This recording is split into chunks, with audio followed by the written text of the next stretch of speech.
السلام عليكم ورحمة الله وبركاته. طلاب الصف الثاني الإعدادي، إن شاء الله النهارده هنكمل مع بعض حل أسئلة كتاب الامتحان الدرس الثالث. يلا يا بطل عشان ما نطولش على بعض. أول سؤال يا أولاد في أسئلة كتاب الامتحان على طبعًا الجزء الأولاني يا أولاد الاحتراق، اكتب الاسم الدال على كل عبارة من العبارات الآتية. نموذج بسيط يوضح العناصر الثلاثة الأساسية لعملية الاحتراق. حبيب قلبي الجميل ده اسمه مثلث النار. مثلث النار ده يا حبيب قلبي بيتكون من ثلاث حاجات: الوقود والحرارة والأكسجين. مواد قابلة للاشتعال تستخدم في إنتاج الطاقة الحرارية نتيجة حدوث تفاعل طارد. ماشي يا مستر، المواد يا مستر دي اسمها الوقود. الوقود ده يا جماعة أي حاجة، لو هو عايز مثلا أقول مثلا اللي هو عليه وقود، أي حاجة بتتحرق بتطلع حرارة بسميها يا جماعة وقود. أي حاجة تتحرق تطلع حرارة بينتج عنها مستر طاقة حرارية أسميها وقود. يبقى ده يا بابا اسمه الوقود. الوقود غير المتجدد والأكثر استخداما في العالم حتى الآن طبعا يا بابا ده اسمه الوقود الحفري. الوقود الإيه يا شباب؟ الحفري. كمية الطاقة الناتجة من احتراق 1 جرام من الوقود في وفرة من غاز الأكسجين. طبعا يا حبيب قلبي دي اسمها القيمة الحرارية للوقود، أهو القيمة الحرارية للوقود. تمام.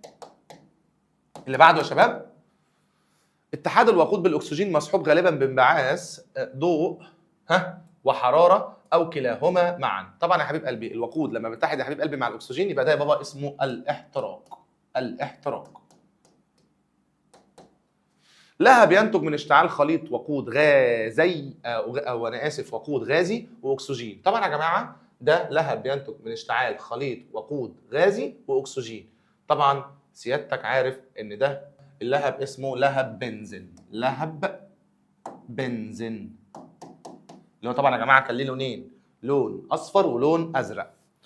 احتراق الوقود في كميه محدوده. طبعا يا مستر طالما كميه محدوده يبقى ده يا مستر احتراق غير تام. درجة الحرارة اللي بيبدأ عندها الوقود في الاشتعال طبعا يا حبيب قلبي دي اسمها درجة الاشتعال. درجة الاشتعال. وخش يا حبيب قلبي الجميل معايا على السؤال بتاع أكمل. يلا يا حبيب قلبي، العناصر الأساسية لعملية الاحتراق هي طبعا يا حبيب قلبي أنا معايا 3 حاجات في مثلث النار. أول حاجة الوقود، الحرارة، والأكسجين. الوقود، الحرارة، والأكسجين. طيب الفحم والنفط من أمثلة الوقود. طبعا يا مستر الوقود الحفري. بينما الكحول الإيثيلي من أمثلة الوقود الحي. الوقود الحفري من أمثلة الموارد. طبعا يا جماعة ما بيتجددش يبقى من أمثلة الموارد الغير متجددة. بينما الوقود الحيوي من أمثلة الموارد الغير متجددة. يحضر الكحول الإيثيلي من النباتات الغنية بمادة النشا مثل نبات الذرة. يوصف غاز الهيدروجين بوقود نقط ويعد من أمثلة الوقود نقط. طبعا يا جماعة غاز الهيدروجين يعني بيوصف اللي هو وقود المستقبل. اهو العربيات طبعا يا جماعة اللي طالعة جديدة اللي هي بالخلايا الهيدروجينية. ويعد من أمثلة الوقود طبعا يا حبيب قلبي الوقود الصناعي. احنا يا جماعة عندنا أنواع الوقود حفري وحيوي وصناعي. يتكون الهواء الجوي من حوالي قد ايه؟ كم في المية من غاز النيتروجين وكم في المية من غاز الأكسجين؟ طبعا يا جماعة هنا 78% نيتروجين، وهنا طبعا يا جماعة الأكسجين بنسبة 21%. يكون الاحتراق مصحوب بانبعاث نقط أو كلاهما معا. طبعا يا جماعة انبعاث حرارة أو ضوء. اللي بعده، يتلون لهب بنزين باللون الأصفر عند حدوث احتراق. طبعا يا حبيب قلبي أصفر يبقى عادي خالص، يبقى هو احتراق غير تام. أزرق يبقى جامد، يبقى مستر احتراق تام. ينتج عن احتراق غاز الميثان في الهواء الجوي. مستر اي غاز يا مستر بيتحرق بينتج عنه ثاني اكسيد الكربون وبخار ميه. يبقى انا يا مستر هكتب بخار ميه وغاز CO2 اللي هو ثاني اكسيد الايه؟ الكربون. طيب ينتج عن احتراق غاز مين في جو من الاكسجين النقي تكوين لهب مين المستخدم في عمليات اللحام. طب حبيب قلبي الجميل هو غاز اسمه غاز الاسيتيلين. لما يبقى بيتحرق بيطلع لهب اسمه الاوكسي اسيتيلين. اوكسي اسيتيلين اهو تكوين لهب الاوكسي اسيتيلين. يلا يا حبيب قلبي الجميل نخش على السؤال اللي بعده. صوب ما تحته خط نقط عنصر اساسي في عمليه الاحتراق. طبعا يا جماعه الاكسجين عنصر اساسي في عمليات الاحتراق. يعرف خليط البروبان ونقط باسم البوتاجاز. طبعا يا جماعه البروبان والبيوتان، البروبان والبيوتان. القيمة الحرارية لوقود نقط هي الأكبر. طبعا يا جماعة وقود الهيدروجين أكبر قيمة حرارية على الإطلاق. يستخدم لهب مين في قطع ولحام المعادن؟ طبعا يا شباب ده لهب الأوكسي أسيتيلين. لهب الأوكسي أسيتيلين. يختلف لون لهب بنزين تبعا لكمية نقط المختلطة بالوقود. طبعا يا جماعة تبعا لكمية الأكسجين. والله يا مستر لو الأكسجين كمية محدودة يبقى لهب بنزين لونه أصفر. لو الأكسجين كمية كبيرة أو في وفرة من الأكسجين يبقى مستر لهب لونه أزرق.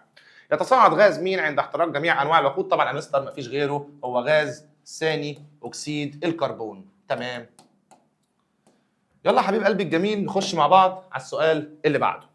ضع علامة صح أو علامة غلط مع التصويب. بيقول لي بيمثل غاز البروبان 93% من مكونات الغاز الطبيعي. صح. لا غلط يا ماريو. ليه يا حبيب قلبي بقى غلط؟ عشان غاز الميثان هو اللي بيمثل 93% من الغاز الطبيعي. لا يا ماريو انت كده يا ماريو محتاج تاخد كورس. لاتيني يا راجل. وعارف عائلتها. بروبان بروبين بروباين يسمي سين ميثايل. خالد صقر عامل عمايل. صح. ايه يا عم انت كنت لسه في الهبتان هبتين هبطاين، رجعت تاني ليه يا عم بالبروبان؟ اوكتان اوكتين ايه يا عم في ايه؟ اوكتان اوكتين اوكتاين وبعد كده اخر اللي هي بقى اللي قبل الاخيره بقى لو قلتها هديك 10 جنيه. نونان نونين نوناين. طب اخر واحده معلش يا جماعه ماريو معلش. خليط غازي او خليط غازي البروبان والبيوتان عديم الرائحه. طبعا يا جماعه الكلام ده مظبوط. خلينا هنا احسن. يلا. يمثل غاز النيتروجين 21% من مكونات الهواء الجوي. مفيش منه يا جماعه الكلام ده. ده غاز يا مستر اسمه غاز الاكسجين. غاز الاكسجين. تمام. تفاعل الاحتراق مصل الحراره مفيش منه. مستر الاحتراق طارد. اي حاجه بتتحرق يا حبيب قلبي بتطرد حراره، يبقى ده مستر طارد للحراره. لا يبدا الوقود في الاشتعال الا بعد الوصول الى درجه حراره معينه تعرف بدرجه الاشتعال. انا اشتريت زي العسل. كلما قلت درجه اشتعال الوقود ازدادت قابليه الوقود للاشتعال. حاصل يا حبيب قلبي عندي علاقه عكسيه ما بين درجه الاشتعال وسرعه الاشتعال. كل ما درجه الاشتعال تقل كل يا مستر ما سرعه الاشتعال بتزيد. اكيد مش هجيب بنزين واجيب خشب واقول لك مين اللي بيشتغل اكتر. اكيد يا مستر البنزين. طب البنزين يا مستر بيشتغل اسرع من الخشب ليه؟ عشان درجه اشتعال البنزين اقل من ايه؟ من الخشب. اختار الاجابه الصحيحه. اختار يا حبيبي اللي انت عايزه. اختار يا بابا. ما الذي يمثل الضلع اكس في مثلث الاحتراق المقابل؟ حراره واكسجين اكيد يعني يا مستر اللي باقي وقود. انا مش عارف في ايه. ماشي ما علينا. وقود. كل ده بيعد من امثله الوقود الحفري. كل ده بس في حاجه غلط عايز اعرفها بقى. اكيد يا مستر ده صح ده صح ده صح. مفيش يا مستر الايثانول اقسم بالله حيوي. اللي بعده. المكون الاساسي للغاز الطبيعي هو غاز الميثان. كنا لسه بنحكي فيها انا وماريو 93%. أي الأشكال التالية يعبر عن نسبة الأكسجين بالنسبة لباقي مكونات الهواء الجوي؟ طبعا يا شباب أنا عارف إن الأكسجين 21% والنيتروجين 78%. طب بص كده لدول. أنا عايز الأكسجين يا مستر يكون بنسبة شوية. وطبعا ال1% الباقية غازات اللي هي غازات أخرى.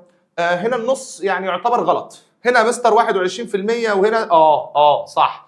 النيتروجين أهو 78 واخد نصيب الأسد وده 21 يبقى لو جمعتهم 99 وادي يا عم الواحد اللي متبقي غازات أخرى. طبعا كده يا جماعه على اساسه الاجابه هتكون د. خش معايا يا حبيب قلبي على السؤال اللي بعده. تظل الشمعه مشتعله فتره اطول عند تنكيس مخبار عليها. يعني انا مستر كده مستر بس جبت شمعه اهي. الشمعه دي يا حبيب قلبي اعتبرها شمعه يا اخي. اعتبرها شمعه وغطيتها كده يا مستر بناقوس زجاج هتطفي طبعا.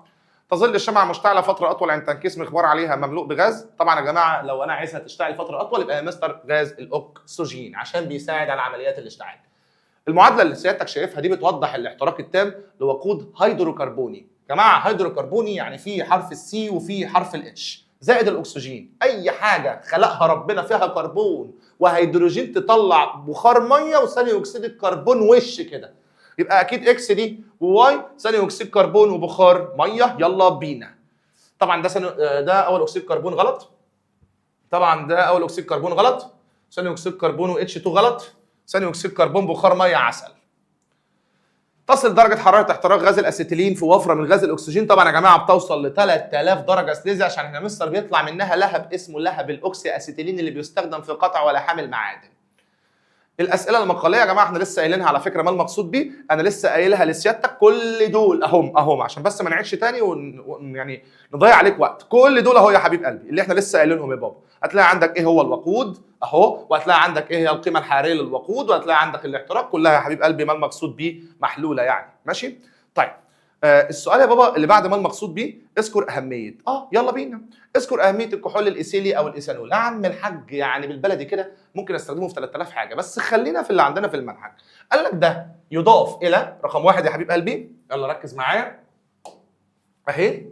انا عايز دلوقتي يا مستر اقول استخدام الكحول الايثيلي. ممكن يا مستر اقولها له ايه؟ والله سيادتك ممكن تقول لي اهو يضاف الى الجازولين. طبعا يا جماعه للسيارات في بعض البلاد. خلاص؟ كوقود يعني يا حبيبي، للسيارات كوقود. رقم 2 عايز ايه سيادته؟ عايز الغاز الطبيعي، وبعد كده عايز وقود المستقبل. ماشي، خلينا الاول في الغاز الطبيعي. حبيب قلبي الجميل، الغاز الطبيعي ده يا مستر بيستخدم في ايه؟ والله يا مستر محمود الغاز الطبيعي ده بيستخدم كوقود للمنازل. رقم 3 وقود المستقبل، اللي هو مستر قصده بيه مين يا مستر وقود المستقبل؟ انا لسه انا وانت حلينه مع بعض. H2 ده يا مستر بيستخدم كوقود للسيارات التي تعمل بالخلايا الهيدروجينية. وقود للسيارات التي تعمل بالخلايا الهيدروجينية زي العسل. السؤال اللي بعده طبعا خلاص 1 و2 و3. البوتاجاز مستر اهميه. طبعا يا حبيب قلبي مش قصدي البوتاجاز، قصده على غاز البوتاجاز مش البوتاجاز. هتقول لي يا مستر بنسوي عليه الاكل. ظريف يلا، ظريف يا ابو تقل دمك. غاز البوتاجاز اهو، سبحان الله سبحان الخالق، وقود في المنازل لطهي الطعام زي العسل. اشتريت. خش على اللي بعده. الايثانيسيول ولهب بنزين. ماشي اهو الايثانيسيول.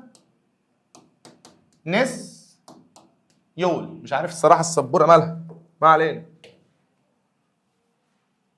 يلا يا ولاد. الايثانيسيول قال لك ده بيضاف للغاز الطبيعي في المنازل لإكسابه رائحة.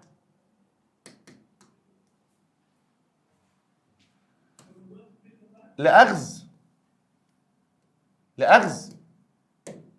الاحتياطات اللازمة، لأخذ الاحتياطات اللازمة عند تسرب الغاز. يلا يا حبيب قلبي اللي بعده. لهب بنزين وشموع الاحتراق اللي هي البوجيه. ماشي، لهب بنزين يستخدم في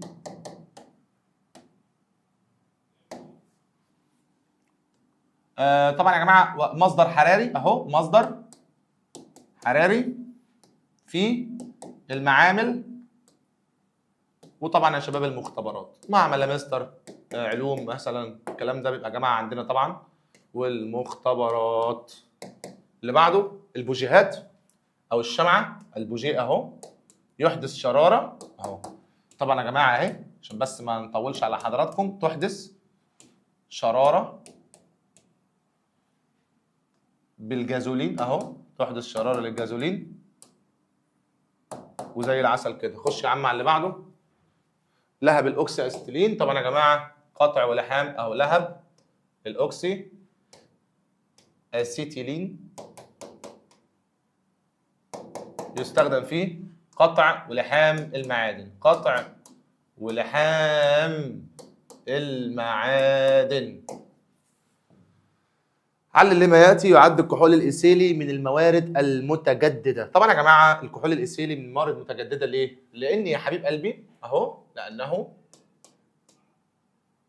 يستخلص اهو من النباتات الغنيه بالنشا زي الايه؟ الذره. وطبعا يا جماعه النباتات دي طبعا مورد ايه؟ متجدد. وممكن طبعا اتذاكى عليه واقول له ولان معدل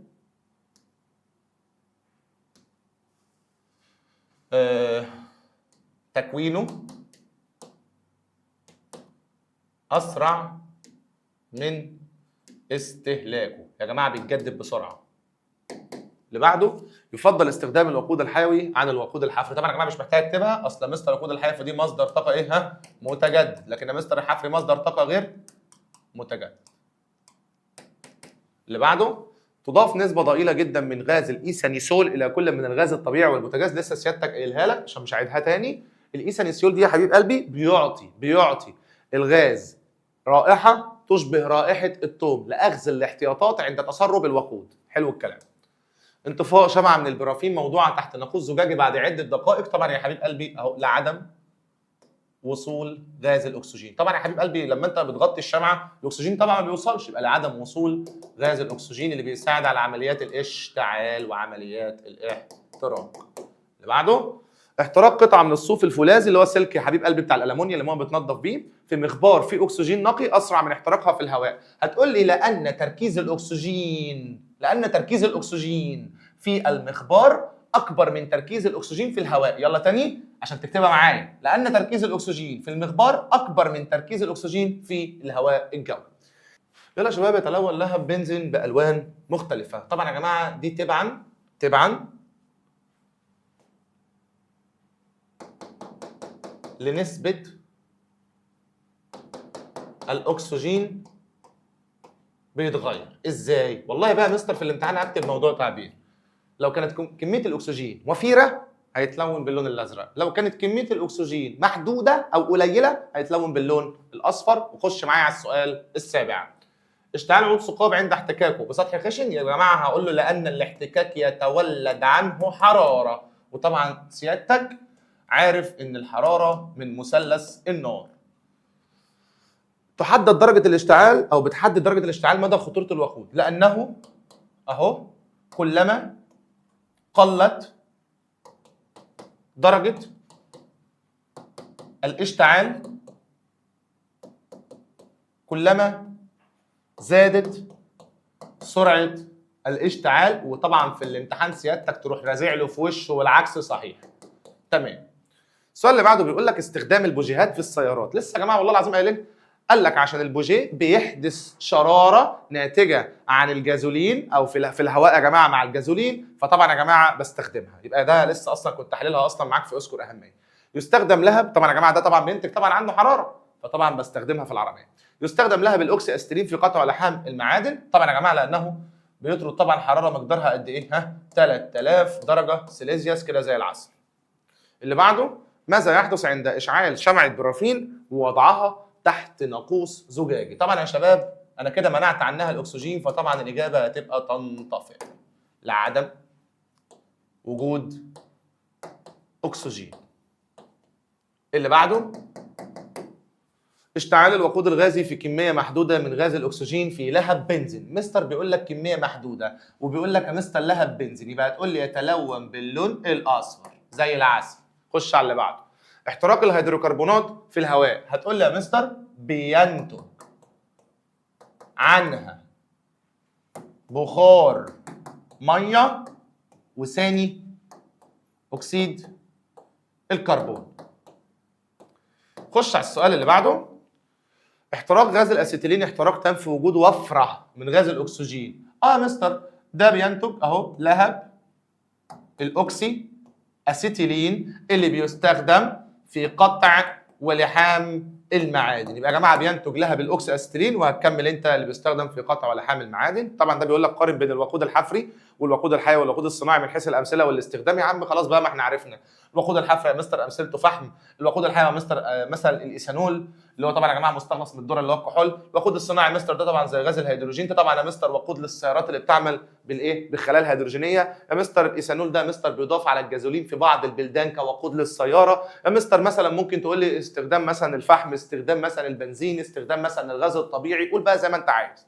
لهب بنزين عند الاحتراق التام وعند الاحتراق الغير تام من حيث اللون. احتراق تام يعني في كميه اكسجين كتيره يبقى مستر لونه ازرق، عند الاحتراق غير التام يا مستر لونه اصفر. طبعا يا جماعه دي بقى اسئله متنوعه ملهاش اي 30 لازمه اصلا وما بيجيش اصلا في الامتحان رسومات. خش معايا على اسئله الجزء الثاني. اشتعال المواد دون وجود مصدر خارجي للحراره، حاجه بتشتعل لوحدها، بتطلع يا مستر حراره وبتطلع يا مستر نار لوحدها، ده سيادتك اسمه الاشتعال الذاتي. اللي بعده عمليه كيميائيه تؤدي لزياده نسبه الاكسجين. يا جماعه نسبه الاكسجين زادت من اسم كده اكسجين، يبقى دي يا مستر عمليه اكسده. تمام، اكسده. اللي بعده عمليه تؤدي الى نقص نسبه الاكسجين، يبقى دي يا مستر عمليه اسمها عمليه الاختزال. اللي بعده الماده التي تنتزع. خليك حبيب قلبي بعد اذنك بس شاطر كده، لما يبدا معاك بكلمه عمليه قول لي اكسده واختزال، بدأ معاك بكلمة مادة قول لي عامل مؤكسد يا إما عامل مختزل. ركز معايا عشان أقول لك أنا ما بحفظهاش إزاي، بفهمها عشان أعرف أحلها في الامتحان. بص يا سيدي السؤال ده بيقول لك المادة اللي بتنتزع الأكسجين. مستر أنا مش هكمل أصلا السؤال، أنا بقول لك مادة بتاخد أكسجين بتنتزع الأكسجين، يعني يا مستر نسبة الأكسجين عندها بتزيد، يعني يا مستر لما نسبة الأكسجين بتزيد بيحصل لها عملية إيه؟ ها؟ سمعا جدع أكسدة. فاللي بيحصل له أكسدة بسميه عامل مختزل. اعكس على طول. يبقى ده يا مستر عامل مختزل عشان حصل له عملية أكسدة. المادة اللي بتمنح الأكسجين يعني بتعطي الأكسجين يعني بتفقد الأكسجين، يعني يا مستر الأكسجين عندها قل، يبقى حصل لها عملية اختزال. بس هو يا مستر مش عايز اسم العملية، عايز اسم العامل، يبقى يا مستر اختزال عامل مؤكسد. عامل مؤكسد. تمام، خش معايا على السؤال اللي بعده. أكمل العبارات الآتية بما يناسبها. تفاعل الجليسرين مع مسحوق برمنجانات البوتاسيوم، تفاعل نقط للحراره. طبعا يا جماعه ده تفاعل طارد للحراره وبينتج عنه لهب نقط اللون ارجواني اللون. في الهواء الجوي غاز مين لا يشتعل ولا يساعد على الاشتعال، يعني ولا ده ولا ده يا مستر، ده غاز ثاني اكسيد الكربون. بينما غاز مين بيساعد على الاشتعال؟ ده يا مستر غاز الاكسجين. تمام. يستخدم مبدا نقط لاطفاء حرائق الصوديوم. طبعا يا جماعه حرائق الصوديوم يعني بالبلدي كده عزل الاكسجين، عزل الاكسجين. تمام، عشان ما تزيدش. بينما يستخدم مبدا مين لاطفاء الحرائق الناتجه من تسرب الغاز الطبيعي. طبعا يا جماعه ده ازاله الوقود، مبدا ازاله الوقود. بشيل يا مستر بقى مستر الوقود عشان ما يزودش الحريقه. طبعا عند امرار غاز الهيدروجين على اكسيد النحاس، ركز يا بابا معايا، ادي الهيدروجين ويا مستر ده اكسيد النحاس اللي هو رمزه CuO، بعد السهم هيبقى H2O زائد Cu. شارحها بالتفصيل يا شباب في مراجعه الوحده ما تقلقوش. بص بيقول لك ايه؟ الهيدروجين مر على اكسيد النحاس اللي هو ده، يتحول اكسيد النحاس الى مين؟ يا مستر اكسيد النحاس هيبقى نحاس، يبقى مستر يتحول الى نحاس ذو اللون الاحمر. تمام. في التفاعل ده اللي انت شايفه يحدث لغاز الهيدروجين، يحدث لغاز الهيدروجين، ثواني يا اولاد بس يلا. يحدث لغاز الهيدروجين عمليه بص الهيدروجين بقى H2O، يبقى مستر زاد عنده نسبه الاكسجين، كان ما كانش معاه حاجه مره واحده لقى نفسه معاه اكسجين، يبقى حصل ليه عمليه اكسده. وطبعا اكسيد النحاس كان معاه اكسجين مره واحده لقى نفسه لوحده، يبقى مستر حصل له عمليه اختزال. العامل المؤكسد تحدث له عمليه اعكس اختزال. العامل المختزل تحدث له عمليه اكسده، بنعكس يا اولاد. يلا التفاعل ده Mg بقى MgO، من قبل ما اقرا والله العظيم بشوفها على طول، يبقى حصل عنده عمليه اكسده. يبقى المغنيسيوم اهو حدثت له عمليه اكسده، لذا فانه يعتبر عامل مختزل زي العسل. السؤال اللي بعده صوب. يستخدم نقط في اطفاء حرائق المغنيسيوم. طبعا يا جماعه بتستخدم الرمال او الرمل.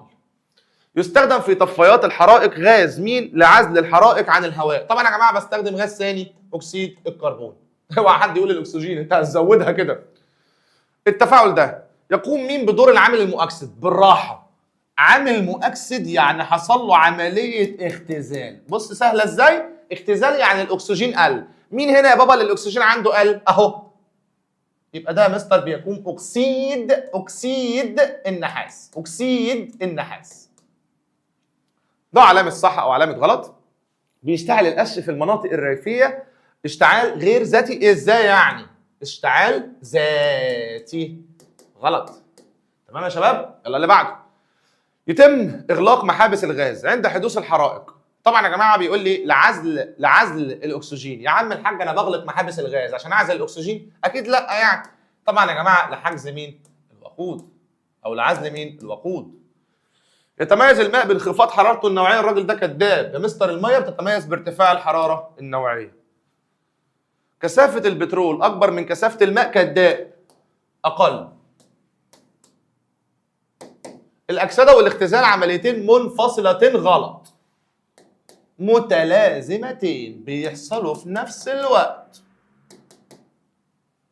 تتسبب تفاعلات الاكسده والاختزال في فساد الاطعمه. حاصل. الحمد لله على السلامه. اشتعال الجليسرين باستخدام برمنجانات البوتاسيوم. طبعا يا جماعه بيصاحبه تكون لهب بلون ارجواني وش. لسه اصلا حللها مع سيادتك. بص اهو ينتج عنه لهب ارجواني اللون. لسه اصلا يا جماعه حللها مع بعض. فمعلش بقى الصيام مقصر يعني. يلا بينا. كل مما يلي من مبادئ الاطفاء ما عدا ازاله الوقود. ماشي. عزل الاكسجين. ماشي. عزل ثاني اكسيد الكربون. مفيش منه. ده انا بستخدمه اصلا. تعمل تغطيه حرائق اواني القلي بغطاء معدني على اطفاء الحريق. لان الغطاء بيمتص حراره اللهب. مفيش منه. الغطاء بيمنع وصول الهواء للحريق. ولا الغطاء غير قابل. ولا الغطاء بيخف. لا يا جماعه بغطي الاناء اللي حصل فيه حريقه عشان امنع غاز الاكسجين اللي هو يا جماعه موجود في الهواء. الغاز الذي لا يشتعل ولا يساعد على الاشتعال. يعني لا يشتعل ولا ده ولا ده. حلو الكلام. يبقى مستر ده غاز ثاني اكسيد الكربون. طب لو قال لك الغاز الذي لا يشتعل وبيساعد على الاشتعال، اختار الاكسجين ساعتها. اطفاء حرائق الغابات بالماء يحقق مبدا من المبادئ الاساسيه لاطفاء الحرائق، وهو بطفيها طبعا يا جماعه بالميه. بزيل الوقود لا.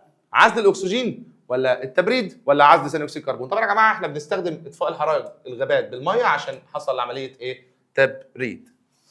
المعادله دي تعبر عن تفاعل. طبعا يا مستر دي تفاعل اكسده واختزال. ليه؟ عشان المغنيسيوم اهو بقى اكسيد مغنيسيوم زادت عنده الاكسجين، واكسيد النحاس بقى نحاس قلت عنده الاكسجين، يبقى اكسده واختزال. من التفاعل ده مين من ده صح؟ طب تعالى نشوفهم اختيار كده. بيتاكسد المغنيسيوم وثاني اكسيد الكربون. غلط يا عم الحاج. لازم واحد يتاكسد والثاني يختزل. يتاكسد ثاني اكسيد الكربون. تعالى كده نشوف. لا يا مستر مفيش منه. ده كان معاه اكسجين حصل له عمليه اختزال. يبقى ده كمان غلط. يتاكسد المغنيسيوم. ماشي اهو المغنيسيوم بقى اكسيد مغنيسيوم ويختزل ثاني اكسيد الكربون. مظبوط زي العسل.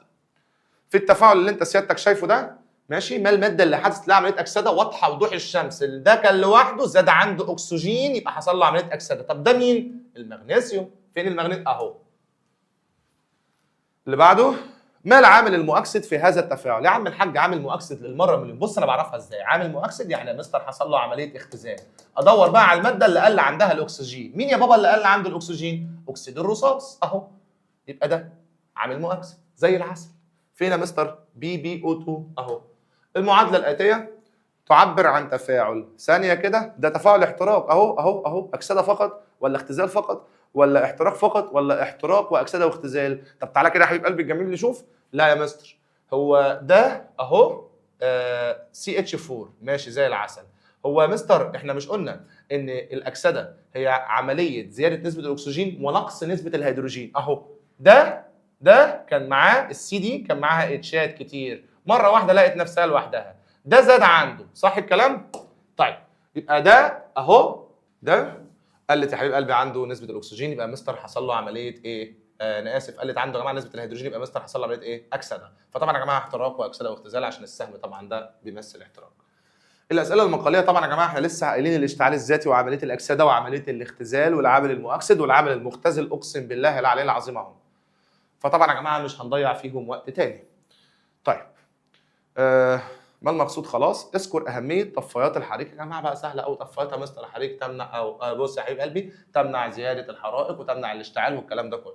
الرمال في المعامل ماشي ده سؤال محترم نجاوبه. الرمال يا حبيبي مع اننا برضو قلناه اهو. اطفاء حرائق الصوديوم والمغنيسيوم. اطفاء حرائق الصوديوم والمغنيسيوم. طيب غلق محابس الغاز عند حدوث الحرائق. طبعا يا جماعه لعزل الوقود حتى لا تزداد الحرائق اشتعالا. يبقى يا جماعه هقول لعزل الوقود حتى لا تزداد الحرائق اشتعالا. لا يمكن ان يدور محرك السياره بدون وقود. طبعا يا جماعه ممكن اقول له لعدم اكتمال اهو، لعدم اكتمال مثلث النار. لعدم اكتمال مثلث النار لابد من وجود وقود طبعا يا جماعه عشان يحصل اشتعال. يتم اطفاء حرائق اواني القلي بتغطيتها بغطاء معدني. طبعا يا جماعه لمنع وصول الاكسجين حتى لا تزداد الحرائق. يبقى لمنع وصول الاكسجين حتى لا تزداد الحرائق. لمنع وصول الاكسجين حتى لا تزداد الحرائق. لمنع وصول الاكسجين حتى لا تزداد الحرائق. وجود دلو مملوء بالرمال في المعامل المدرسيه. ليه يا مستر موجود دلو مليان يا مستر رمله في المعامل يا مستر؟ اهو لاطفاء حرائق الصوديوم والمغنيسيوم. لاطفاء حرائق الصوديوم والمغنيسيوم. اللي بعده يمنع تماما اطفاء حرائق الصوديوم والبوتاسيوم بالماء حتى لا تزداد اهو، حتى لا تزداد اشتعالا لحدوث تفاعل طارد للحرارة. يستخدم غاز ثاني اكسيد الكربون في اطفاء الحرائق. طبعا يا حبيب قلبي لعزل الاوتو، غاز الاكسجين. وكمل. يستخدم الماء في اطفاء حرائق الاوراق والخشب. طبعا يا جماعه لارتفاع الحراره النوعيه للماء فيمتص اكبر قدر من الحراره. لا يستخدم الماء في اطفاء حرائق البترول حتى لا تزداد اشتعالا، ولأن كثافة البترول أقل من كثافة الماء فيصعد لأعلى ويزداد الاشتعال. تمام. اللي بعده تفريغ الهواء عند حفظ الطعام يحافظ عليه فترة أطول. صح أهو. طبعا يا جماعة ممكن أقول له حتى تقل كمية الأكسجين ولتقليل عمليات الأكسدة والاختزال. تمام. الأكسدة والاختزال عمليتين متلازمتين. حبيب قلبي الجميل، عمليتين متلازمتين يعني بيحصلوا في نفس الوقت. هتقول لي لأن عند فقد مادة للأكسجين لابد أن تنتزع المادة الأخرى الأكسجين. واحد بيفقد أكسجين لازم التاني اللي يكتسب أكسجين. تمام. ماذا يحدث عند إضافة قطرات من الجليسرين لمسحوق برمنجانات البوتاسيوم؟ قلناها النهارده 3000 مرة. طبعا يا جماعة ده بيتكون أهو، يتكون تفاعل طارد للحرارة وحدوث لهب لونه أرجواني. استخدام الماء في إطفاء حرائق البترول تزداد اشتعالا. الأسئلة يا جماعة بتتكرر والله. تزداد اشتعالا. امرار تيار من الهواء على مسحوق نحاس مسخن الى درجه الاحمرار. بص مسحوق اهو، مسحوق نحاس مسخن لدرجه الاحمرار. مررت يا جماعه عليه تيار من الهواء، يتأكسد اهو، يتأكسد النحاس لأكسيد النحاس لونه اسود. امرار تيار من غاز الهيدروجين على اكسيد نحاس اسود مع التسخين. بص يا بابا، اكسيد نحاس اسود اهو، مررت يا بابا عليه الهيدروجين. طبعا يا جماعه هتبقى هنا H2O وهنا Cu. هتقول لي يا حبيب قلبي يترسب النحاس لونه احمر وتحدث عمليه اختزال لاكسيد النحاس. انا مش عارف موطي كده ليه. لاكسيد النحاس وعمليه اكسده للهيدروجين. بكده حبايب قلب الشاطرين نكون خلصنا حل اسئله كتاب الامتحان الدرس الثالث. اشوفكم ان شاء الله في فيديو جديد، والسلام عليكم ورحمه الله وبركاته.